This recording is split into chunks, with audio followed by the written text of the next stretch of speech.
the five is what we're doing is we're pointing out this fractured strife among the Republican Party. But us pointing that out is like Charlie Sheen pointing out your drug habit.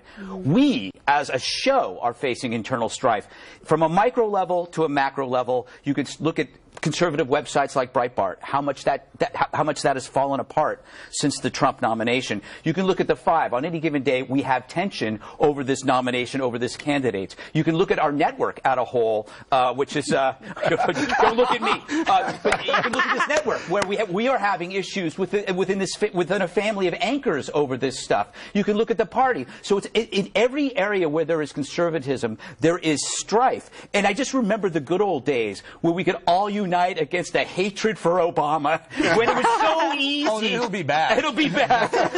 but somehow Trump has shattered that, and now we're sitting here, we're grappling with this internal strife, and we have no way to get out of this. So when we're talking about the convention and we're talking about how do we improve this, we actually have to talk amongst ourselves as conservatives, as Republicans.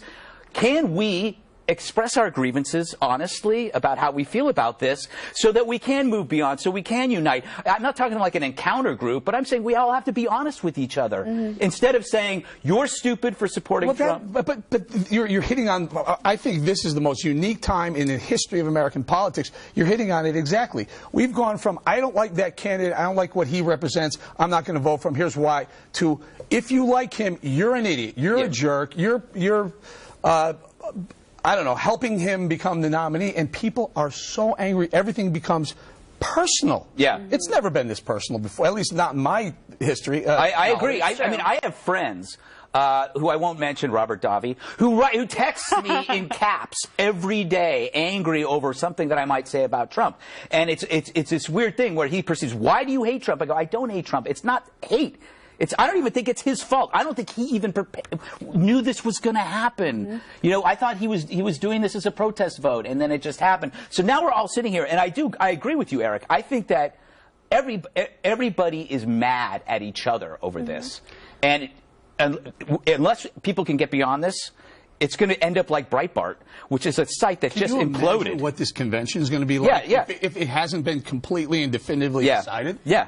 No, I mean, no, it will be ugly. But and people have to put away, I guess, their emotions, and they have to function on reason. There's also this candidate worship. But reason and logic have not really been part of the conversation. I mean, if you bring up a fact, then you are also, called every name in the book by their supporters. There's candidate worship, though. If I say something critical of Ted, because I criticize everyone, I don't have a dog in this fight. If I criticize Ted Cruz, then all the Ted Cruz people on Twitter rush at me with their candidate worship. If I criticize Donald Trump, you get the candidate worship from the Trump folks. And I would just remind everyone what you didn't like about President Obama was the candidate worship that went along with him, that no matter what he did, his backers came out to defend him, that if he did something wrong or he was hypocritical, there was this notion that he was bigger than, remember we were pointing out the ridiculousness of the columns when he campaigned, that he was somehow larger than life and larger than the fact that he works for us, not the other way around. These are just people, they're just men, and they're flawed, and we're here to criticize them. And I think a lot of folks on the right have forgotten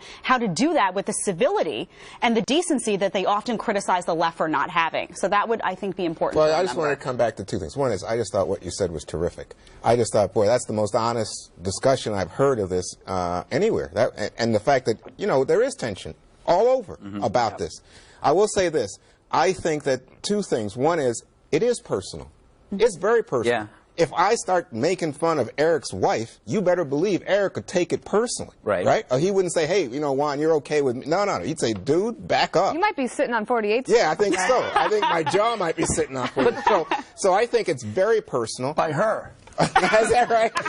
Well, she could probably do the job.